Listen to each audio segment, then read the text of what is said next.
Subscribe now and press the bell icon. Never miss an update.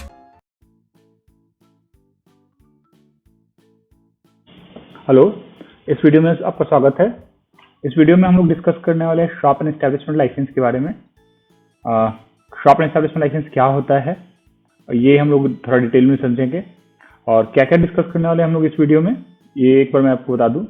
What are shop and establishment? Shop and establishment क्या होता है, दुकान और प्रतिष्ठान जो हम बोलते हैं उसका मतलब क्या होता है वो हम समझेंगे। इसके बाद हम लोग बात करेंगे कि शॉप एंड एस्टैब्लिशमेंट एक्ट के अंदर का जो प्रोविजन उसके अंदर कौन कौन आते हैं, किसको किसको रजिस्ट्रेशन की जरूरत होती है, who comes under provision of shop and establishment act. इसके बाद हम लोग बात करेंगे कि शॉप एंड एस्टैब्लिशमेंट लाइसेंस लेने का पर्पस क्या होता है, कारण क्या होता है, क्यों लेना चाहिए या लेना पड़ता है। इसके बाद हम लोग बात करेंगे शॉप एंड एस्टैब्लिशमेंट लाइसेंस होता क्या है। इसके बाद हम लोग बात करेंगे शॉप एंड एस्टैब्लिशमेंट लाइसेंस आपको कब लेना चाहिए, कब लेना पड़ता है। और इसके बाद आपको बात करेंगे अगर आपने शॉप एस्टैब्लिशमेंट लाइसेंस ले लिया है तो उसको कब सरेंडर या बंद करवाना पड़ता है या कैंसिल करवाना पड़ता है। इसके बाद जब हम लोग बात हो गई तो इसके बाद हम लोग बात करेंगे शॉप एंड एस्टैब्लिशमेंट लाइसेंस कौन इशू करता है, शॉप एंड एस्टैब्लिशमेंट एक्ट जिसके अंदर में ये लाइसेंस दिया जाता है उसका मेन प्रोविजन क्या है, मेजर प्रोविजन क्या है, उसके बारे में हम लोग बात करेंगे। उसके बाद हम लोग बात करेंगे कि शॉप एंड एस्टैब्लिशमेंट लेने का फायदा क्या होता है, उसकी वैलिडिटी कितनी होती है, क्या trade and shop licence, shop and establishment licence same है, कि एक दुकानदार को क्या ट्रेड लाइसेंस लेना चाहिए या शॉप एंड एस्टैब्लिशमेंट लाइसेंस लेना चाहिए या दोनों लेना चाहिए। शॉप एंड एस्टैब्लिशमेंट लाइसेंस लेने की क्या क्या डॉक्यूमेंट की जरूरत होती है, शॉप एंड एस्टैब्लिशमेंट लाइसेंस लेने में कितना कॉस्ट और टाइम लगता है, और शॉप एंड एस्टैब्लिशमेंट लाइसेंस लेने का प्रोसेस क्या है। लास्ट में हम लोग ट्रेड लाइसेंस और शॉप एंड एस्टैब्लिशमेंट लाइसेंस के बीच में जो मेजर डिफरेंस है उस पर डिस्कशन करेंगे। तो इस तरह से इस वीडियो में हम लोग शॉप एंड एस्टैब्लिशमेंट लाइसेंस से रिलेटेड जो भी आपके मन में डाउट आ सकता है या जनरली आता है कस्टमर के बीच में, वो मैं इस वीडियो में कवर करूंगा। तो इस वीडियो को लास्ट तक जरूर देखें और चलिए इस वीडियो को स्टार्ट करते हैं। सबसे पहला क्वेश्चन जो आपके दिमाग में आएगा कि शॉप एंड एस्टैब्लिशमेंट होता क्या है और किसे लेना पड़ता है, क्या आपका जो शॉप है आपने जहां खोल कर रखा हुआ है क्या उसको ये लाइसेंस लेना है, वो हम लोग बात करते हैं इस पर। ठीक है, what is shop and establishment? तो शॉप का मतलब क्या होता है, शॉप एंड एस्टैब्लिशमेंट एक्ट जो है उसमें उसके अंदर इसका डेफिनेशन दिया गया है। तो दुकान वैसे प्रीमाइस होते हैं, शॉप वैसे प्रीमाइसेस को कहते हैं जब गुड्स या सर्विसेज को बेचा जाता है। ठीक है, उसमें ऑफिस आ सकता है, स्टोर रूम आ सकता है, गोडाउन आ सकता है, वेयर हाउस आ सकता है, वर्क प्लेस आ सकता है। ठीक है, उसे शॉप कहते हैं। अब जो बचा एस्टैब्लिशमेंट, तो फिर एस्टैब्लिशमेंट क्या होता है?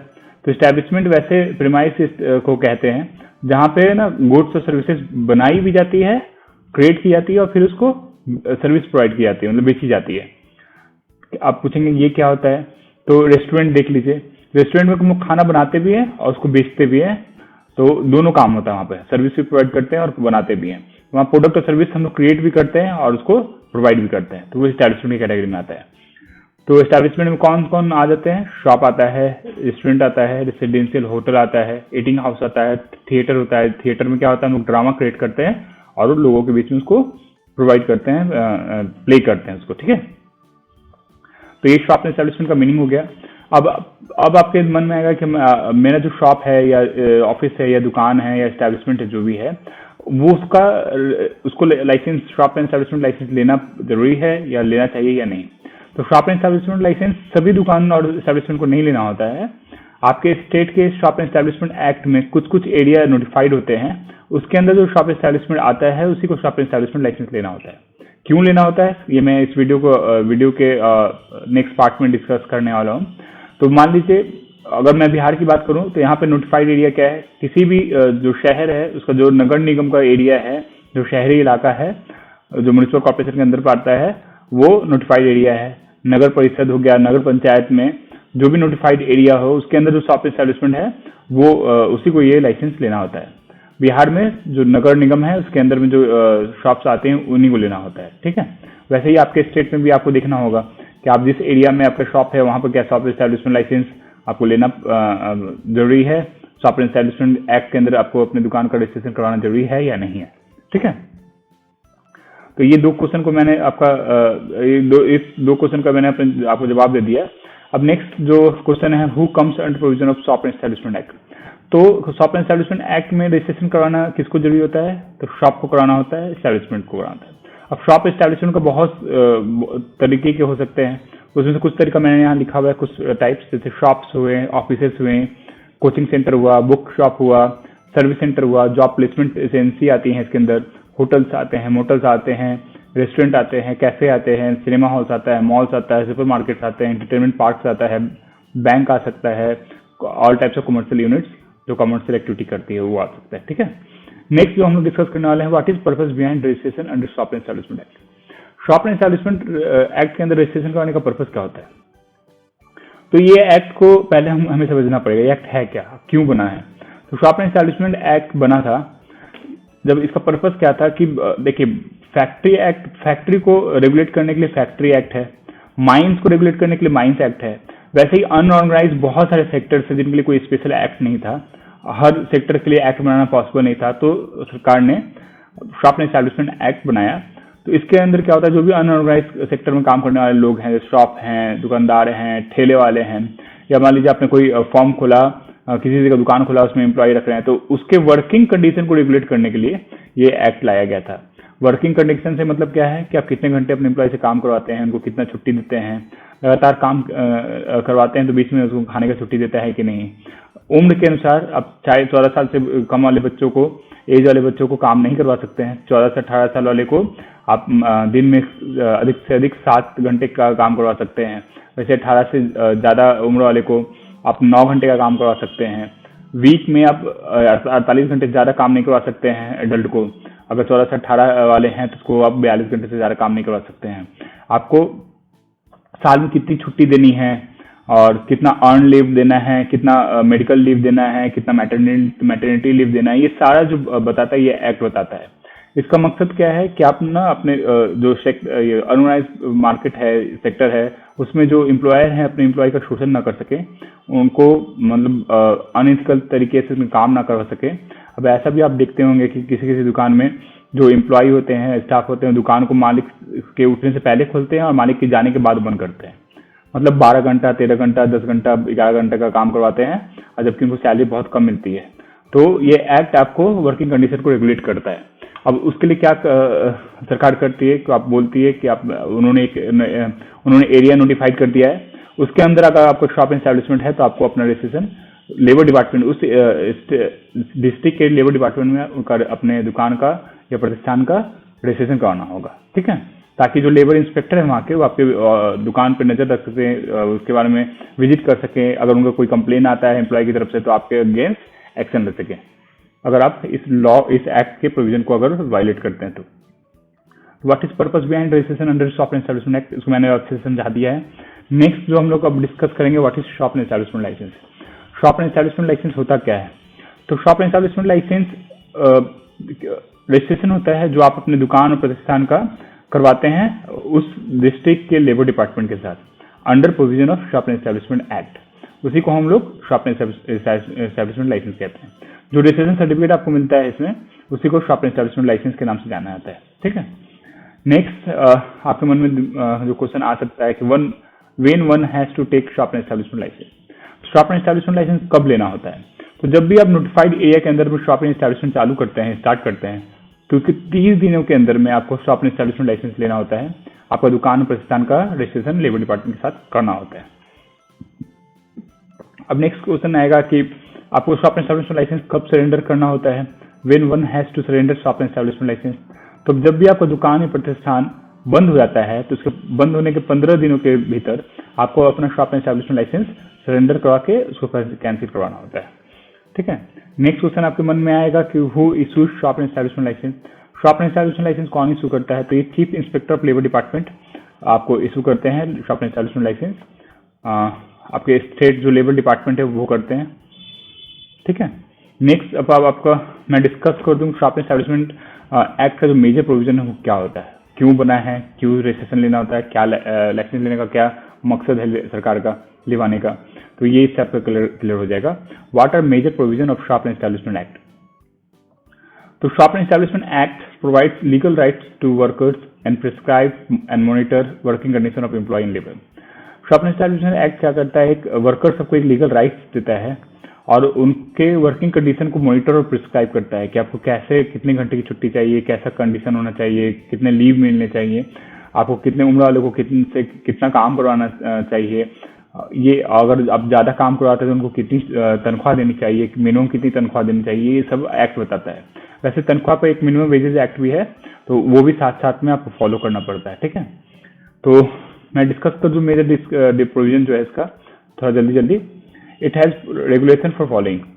आप दुकान कितने बजे खोलेंगे ये एक्ट बताता है। जैसे दिन में 8 बजे के पहले और रात में 10 बजे के बाद आप दुकान नहीं खोल सकते। रात में अगर कस्टमर आपके पास बैठा हुआ है तो 15 मिनट एक्स्ट्रा भी आप दुकान खोल के रख सकते हैं। फिर maximum hours for which an employ can work continuously in 1 shift a day. आप किसी भी एम्प्लॉय को 5 घंटा डायरेक्ट लगातार काम नहीं करवा सकते। आपको एक घंटे का बीच में गैप देना पड़ेगा खाने का और रेस्ट का। इसी तरह दिन में आपको 9 घंटे से ज्यादा आप एडल्ट को काम नहीं करवा सकते हैं। वीक में 48 घंटे ज्यादा आप काम नहीं करवा सकते हैं। ये एक्ट बताता है। फिर आपको 5 घंटे लगातार काम नहीं करवा सकते, ये मैंने बता दिया। आपको 1 घंटे का ये देना होगा, गैप देना पड़ेगा उनको रेस्ट करने के लिए। इसके अलावा आपको 3 सरकार नेशनल हॉलीडे देना पड़ेगा, 5 फेस्टिवल का छुट्टी देना पड़ेगा। इसके अलावा हर 20 दिन काम करने पर 1 दिन आपको अर्न लीव देना पड़ेगा। अर्न लीव मतलब होता है कि आप उस दिन वो छुट्टी लेंगे तब भी आपको तनख्वाह देनी है, ठीक है। इस तरह आपको टोटल एम्प्लॉय जो है अपना अर्न लीव जो जमा कर सकता है 45 अर्न लीव वो बिना छुट्टी का जमा कर सकता है। और लास्ट में जब उसका 45 अर्न लीव जमा हो गया तो वो एक साथ छुट्टी लेकर अब 45 दिन का 45 दिनों के लिए छुट्टी ले सकता है। उसमें आपको उसकी सैलरी देनी होगी। इसके अलावा और भी ये एक्ट ये भी बोलता है कि जो भी उसकी सैलरी मिल रही थी उससे आपको उसका 3 दिन का जो तनख्वाह आपको देना पड़ेगा। तो ये सब मैं अलग से जब एक्ट पर डिटेल वीडियो बनाऊंगा तो वो बताऊंगा। यहाँ से मकसद है बताना कि वर्कशॉप एस्टैब्लिशमेंट एक्ट के अंदर जो रजिस्ट्रेशन लेते हैं उसका मकसद क्या होता है। इसके अलावा अगर आप किसी एम्प्लॉय से जो टाइम है काम करने का 9 घंटे से ज्यादा काम करवाते हैं तो जितने घंटे आप काम करवाएंगे उसका जो सैलरी है, जो नॉर्मल सैलरी, उससे दुगना सैलरी देना पड़ेगा आपको। एम्प्लॉय को मिनिमम वेजेस एक्ट का जो रूल है उसके अनुसार मिनिमम वेजेस देनी पड़ेंगी आपको। वीमेन अगर काम कर रही हैं, औरतें अगर काम कर रही हैं तो उनको मैटरनिटी लीव देना पड़ेगा। वैसी तरह स्टाफ को भी आपको मेडिकल लीव देना पड़ेगा। अगर वो मेडिकल कंडीशन का खराब हो जाता है तो उनको छुट्टी देनी पड़ेगी, उनको तनख्वाह देनी पड़ेगी उसमें। ये भी एक्ट बताता है। फिर आपको एक्ट बताता है कि स्टाफ को आपको हटाने के लिए आपको एक नोटिस पीरियड रखना पड़ेगा 1 महीने का। वैसे ही एम्प्लॉय को भी अगर छोड़ना है तो उसको भी आपको 1 महीने का नोटिस देना पड़ेगा। अगर नहीं दिए छोड़ेगा तो 15 दिन का आप सैलरी इसका काट सकते हैं। वैसे ही अगर आप एम्प्लॉय को बिना 1 महीने का नोटिस दिए हुए हटाते तो आपको 1 महीने की सैलरी उनको देनी पड़ेगी, ताकि वो कहीं भी जॉब 1 महीने का तनख्वाह मिल जाएगा तो कहीं भी जॉब हो सकता है, ठीक है। इसके अलावा आपको जो भी नोटिस आप एम्प्लॉय को इशू करते हैं टर्मिनेशन से रिलेटेड या कुछ भी वार्निंग, उसको आपको सेफ तरीके से रखना होगा, डिस्प्ले करना होगा अपने नोटिस को। फिर ये एक्ट बताता है कि जो एम्प्लॉयर हैं उनकी रिस्पॉन्सिबिलिटी क्या है, जिम्मेदारी क्या है, एम्प्लॉय की जिम्मेदारी क्या है। फिर ये एक्ट बताता है वीकली हॉलीडे के बारे में। कुल 7 दिन आप जब एम्प्लॉय काम करता है तो उसको 1 दिन की छुट्टी मिलनी चाहिए, ठीक है। पहले तो एक्ट में था कि आप 24 घंटा दुकान नहीं खोल सकते, लेकिन अभी सरकार अमेंडमेंट ला रही है, आप 24 घंटा भी दुकान खोल पाएंगे अगर वो कैबिनेट से पास हो जाता है तो। और इसके अलावा आपको सैलरी पेमेंट का एक डेट फिक्स करना होगा। अगर इस महीने का काम करते हैं तो अगले महीने में आपको 1 महीने का समय मिलेगा। आप कोई भी बीच में एक डेट फिक्स कर सकते हैं, उसको आपको उसी महीने हर महीने सैलरी देनी होगी। आप उसमें डेट फिक्स करके रखना पड़ेगा आपको। इसके अलावा आपको 14 साल से कम आयु वाले बच्चों को काम आप नहीं करवा सकते हैं, ये भी मनाही होती है एक्ट के अनुसार। तो आप देख रहे हैं एक्ट जो है शॉप एंड एस्टैब्लिशमेंट एक्ट, आपके अंदर आपको शॉप एंड एस्टैब्लिशमेंट में काम करने वाले जो लोग हैं उनके वर्किंग कंडीशन को रेगुलेट करता है और उनको एक लीगल राइट्स देता है ताकि आप जो एम्प्लॉयर है उनको एक्सप्लॉइट ना कर सके, ठीक है। नेक्स्ट हम लोग डिस्कस करेंगे what is benefit of getting shop and establishment licence. Shop and establishment licence लेने का बेनिफिट क्या होता है। पहला बेनिफिट है स्टैट्यूटरी कंप्लायंस, मतलब ये आपको कानूनी बाध्यता है कि आपको ये लाइसेंस लेना है। अगर आप नोटिफाइड एरिया में शॉप एंड एस्टैब्लिशमेंट चलाते हैं तो आप उसको फुलफिल करेंगे। अब उससे क्या फायदा होगा कि आप अगर लॉ को फॉलो कर रहे हैं तो जो भी फाइन देना होगा उसको नॉन कंप्लायंस करने का, अगर नहीं फॉलो करते तो फाइन देने से बच जाएंगे। सेकंड फायदा होता है कि अगर प्रोप्राइटरशिप बिजनेस है आपका तो ये लाइसेंस अगर आप ले लेते हैं तो वो आपको एज रजिस्ट्रेशन के प्रूफ में काम आ जाएगा। उस लाइसेंस के बेसिस आप बैंक अकाउंट खुलवा सकते हैं। उस लाइसेंस के डेट से आपका बिजनेस जो है एग्जिस्टेंस में आ जाएगा, ऐसा मान लिया जाता है। तो आपको उस दिन से वो शॉप सोल प्रोप्राइटरशिप बिजनेस है वो रजिस्टर्ड मान लिया जाता है, ठीक है। तो as proof of starting your business or as registration proof of your proprietorship form ये यूज हो सकता है। फिर आपका नेक्स्ट बेनिफिट है कि आप इसके बेसिस पे बैंक अकाउंट खोल सकते हैं। मान लीजिए किसी कंपनी का ये हेड ऑफिस दिल्ली में है, उनको ब्रांच ऑफिस पटना में खोलना है, तो यहाँ पे उनको ट्रेड लाइसेंस लेना होगा, शॉप एंड एस्टैब्लिशमेंट लाइसेंस लेना पड़ेगा, ठीक है। पहले आपको यहाँ पे ऑफिस लेनी पड़ेगी, फिर उसको बिजली बिल, रेंट एग्रीमेंट और बाकी डॉक्यूमेंट के साथ आपको शॉप एंड एस्टैब्लिशमेंट लाइसेंस लेना होगा। और इसी लाइसेंस के बेसिस पे आपको बैंक अकाउंट खुल जाता है बहुत ईजी से, ये भी एक बेनिफिट है। फिर आपको एक बेनिफिट है कि आप अगर गवर्नमेंट टेंडर डालते हैं, सरकारी अगर टेंडर डालते हैं, तो उसमें ये रिक्वायरमेंट होता है कि शॉप एंड एस्टैब्लिशमेंट लाइसेंस आपको लगाना पड़ेगा। तो ये बेनिफिट है, आप ले लेंगे तो उसमें पार्टिसिपेशन कर सकते हैं। फिर आपको बैंक लोन लेने जाइएगा तो शॉप एंड एस्टैब्लिशमेंट लाइसेंस मांगता है वो, तो ये भी एक बेनिफिट है इसका, ठीक है। नेक्स्ट हम लोग बात करेंगे कि what is validity of shop and establishment licence. तो बिहार में शॉप एंड एस्टैब्लिशमेंट की जो वैलिडिटी है वो लाइफ टाइम उसकी होती है। आपके स्टेट में वैरी कर सकता है 1 से लेकर 5 साल तक, या लाइफ टाइम भी हो सकता है, ये आपको देखना पड़ेगा। लेकिन अगर बिहार की बात करूं तो यहाँ पे shop and establishment licence life time के लिए मिलता है।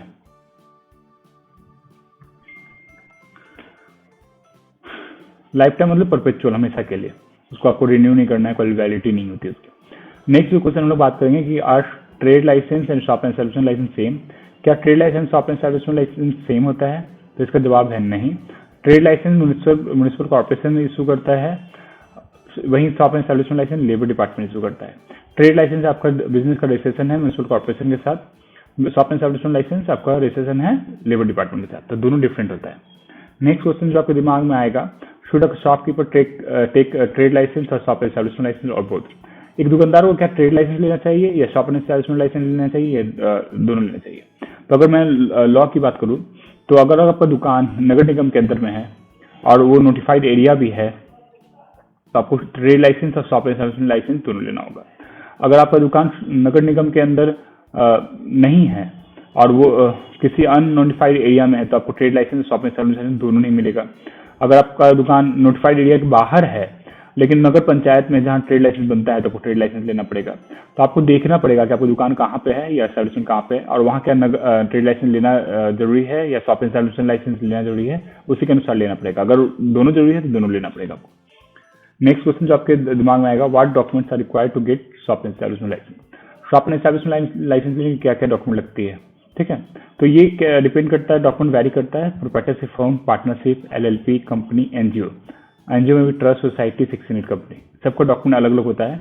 मैं अगर कॉमन डॉक्यूमेंट बात करूं, कॉमन तरीके से, नॉर्मल तरीके से, तो जो भी ऑनर्स, पार्टनर्स, डायरेक्टर होंगे उनका केवाईसी डॉक्यूमेंट लगता है, उनका पैन कार्ड, आधार कार्ड, फोटो।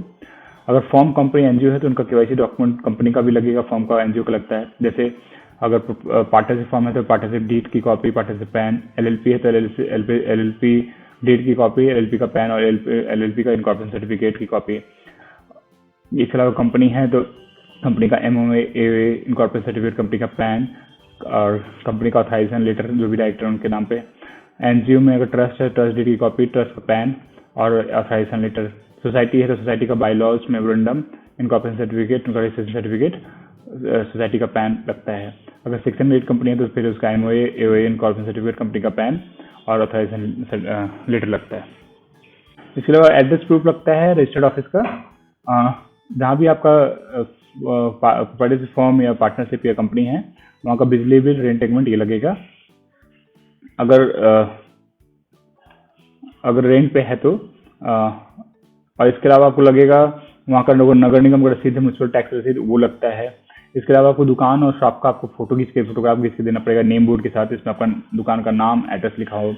इसके अलावा जो आपके एम्प्लॉई है वहाँ पे उसका नाम और एड्रेस आपको लिख के देना पड़ेगा, लिस्ट बना के देना पड़ेगा। तो ये सब documents shop and establishment licence बनाने के लिए लगते हैं। नेक्स्ट क्वेश्चन जो आपके मन में आएगा, what is cost and time involve in getting shop and establishment licence. Shop and establishment licence यानी टाइम और कॉस्ट कितना लगता है। तो गवर्नमेंट फी की बात करूं तो इसका गवर्नमेंट फी बहुत कम है, वो 100 रुपये से लेकर 1000 रुपये तक गवर्नमेंट फी होता है, डिपेंड करता है कि एप्लीकेंट कौन है। टाइम की बात करूं तो फिर ये स्टेट टू स्टेट वैरी करता है, किसी स्टेट में 2 से 3 दिन बन जाता है, किसी में 10 से 15 दिन 20 दिन में बनता है। तो आपको अपना स्टेट के अनुसार इसको चेक करवाना पड़ेगा, या हमारे एक्सपर्ट से आप बात करके फी को पता कर सकते हैं। नेक्स्ट क्वेश्चन जो आपके दिमाग में आएगा कि what is process of getting shop and establishment licence. Shop and establishment licence का प्रोसेस है कि जिस स्टेट में ऑनलाइन है वहाँ पे आपको डॉक्यूमेंट के साथ एप्लीकेशन को भरकर, एप्लीकेशन फॉर्म को भरकर ऑनलाइन फाइल करना पड़ेगा। अपने फी को डॉक्यूमेंट, मैंडेटरी डॉक्यूमेंट्स को अटैच करना पड़ेगा, फी का पेमेंट करना पड़ेगा और उसके बाद डिपार्टमेंट उसको चेक करेगा। एप्लीकेशन जब सबमिट हो जाता है तो सब कुछ ठीक रहा और अगर से तो अब डिपार्टमेंट ऑब्जेक्शन दे सकता है या डिपार्टमेंट कोई ऑफिसर आपके यहाँ विजिट कर सकते हैं। अगर कोई ऑब्जेक्शन नहीं आता है तो आपको लाइसेंस मिल जाएगी। कोई ऑब्जेक्शन होता है डिपार्टमेंट को तो आपको उसको ऑब्जेक्शन को जो भी क्यूरी होगी उसको रिजॉल्व करना पड़ेगा। ऑफलाइन के केस में कि आप डॉक्यूमेंट के साथ एप्लीकेशन लगा के डिपार्टमेंट में फाइल कीजिए, वहाँ से लेबर इंस्पेक्टर विजिट कर सकते हैं या तो आपको ऑब्जेक्शन दे सकते हैं कि हाँ ये डॉक्यूमेंट आप और सबमिट कीजिए या इसमें करेक्शन कीजिए, वो सब आप कर दीजिएगा तो आपको लाइसेंस इशू करके देते हैं। ये नक्सल में प्रोसेस है शॉप एस्टैब्लिशमेंट लाइसेंस का। और लास्ट में जो एक क्वेश्चन जो बच जाता है, जो कि दिमाग में आ सकता है, ट्रेड और trade licence, shop establishment licence के बीच में मेन अंतर क्या होता है, मेन डिफरेंस क्या होता है, what is difference between trade licence and shop establishment licence. तो ट्रेड लाइसेंस जो है म्युनिसिपल कॉर्पोरेशन इशू करती है, nagar panchayat city council issue करती है। वहीं shop establishment licence labour department issue करता है उस स्टेट का। ट्रेड लाइसेंस अगर आप नगर निगम के अंदर में काम कर रहे हैं तो आपको लेना पड़ता है। वहीं शॉप एस्टैब्लिशमेंट लाइसेंस अगर आप नोटिफाइड एरिया के अंदर में आपका शॉप एस्टैब्लिशमेंट लाइसेंस है तो लेना पड़ता है। ट्रेड लाइसेंस का वैलिडिटी 1 साल का होता है, शॉप एस्टैब्लिशमेंट लाइसेंस का वैलिडिटी लाइफ टाइम का होता है। ट्रेड लाइसेंस लेने का मकसद होता है कि नगर निगम आपको देखना, आपके बिजनेस को देखना चाहती है कि आपके बिजनेस के द्वारा अगल बगल के जो नेबर में रहने वाले लोगों को परेशानी ना हो, आप रेसिडेंशियल इलाका में अपनी दुकान ना खोल दिया हो। शॉप एस्टैब्लिशमेंट लेने का मकसद होता है कि डिपार्टमेंट आप देखना चाहती है या मॉनिटर करना चाहती है कि आप अपने एम्प्लॉय को किस तरह से काम करवाते हैं, कितने घंटे काम करवाते हैं, उनका वर्किंग कंडीशन कैसे आप प्रोवाइड करते हैं, ये सब देखना उनका मकसद होता है। तो ये सब मेन डिफरेंस था trade licence and shop establishment licence के बीच में। तो ये जो 16 क्वेश्चन मैंने अब डिस्कस किया है, इसके द्वारा शॉप एस्टैब्लिशमेंट लाइसेंस से रिलेटेड जो आपके 100% डाउट तो नहीं बोलूँ तो 90% डाउट तो बिल्कुल ही पूरे हो गए होंगे, ठीक हो गए होंगे, रिजॉल्व हो गए होंगे। और अगर इसके अलावा भी कोई डाउट बचता है तो आपको इस वीडियो के डिस्क्रिप्शन में हमारे एक्सपर्ट का नंबर दिया हुआ है, उस पर आप व्हाट्सएप या कॉल कर सकते हैं, या अगर आपको शॉप एस्टैब्लिशमेंट लाइसेंस लेना है तो हमारे एक्सपर्ट को कॉल या व्हाट्सएप कर सकते हैं या मेल ड्रॉप कर सकते हैं। और अगर अब बाहरी स्टेट से हैं जहां हमारी ऑफिस नहीं है तो आप किसी भी कंपनी सेक्रेटरी इन प्रैक्टिस से कांटेक्ट कर सकते हैं, वो आपको शॉप एस्टैब्लिशमेंट लेने में आपकी मदद करेंगे। आशा करता हूँ आपको ये वीडियो अच्छी लगी होगी। Thanks for watching.